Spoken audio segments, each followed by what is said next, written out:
পিন্টু না না তোর গুগলের জিজ্ঞাসা করতো এই জিলাপি মহিলা না পুরুষ? এটা আবার গুগলে জিজ্ঞেস করার কি দরকার আছে? জিলাপি অবশ্যই মহিলা। ওই জিলাপি কিভাবে মহিলা হলো আমারে বুঝাও তো একটু। কে জিলাপি খাইতে যেমন মিষ্টি, মহিলারাও তেমন কথা কয় মিষ্টি মিষ্টি। হ্যাঁ ঠিক কইছস। তারপরে দেও জিলাপির মধ্যে যেমন প্যাঁচ, মহিলাদের মধ্যেও তেমন প্যাঁচ থাকে। হরে তুই এটাও ঠিক কইছস। তারপরেও দেও তুমি জিলাপিরে কোনোদিন সোজা করতে পারবে না, তেমন মহিলা মাসেরেও তুমি কোনোদিন সোজা করতে পারবে না। হরে তুই এটাও ঠিক কইছস। যেমন নানিরা তুমি আজ পর্যন্ত সোজা করে পারলে না। নাতি তুই চমৎকার একটা উদাহরণ দিছিস। দেখতে হবে না নাতিরে কার।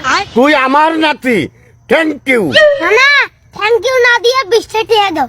এ হুমন্দি কয় কি রে, খালি টাকা দাও টাকা দাও টাকা দাও। টাকা কি বলবে পাশা দাবাই রায়, হ্যাঁ জান তোর।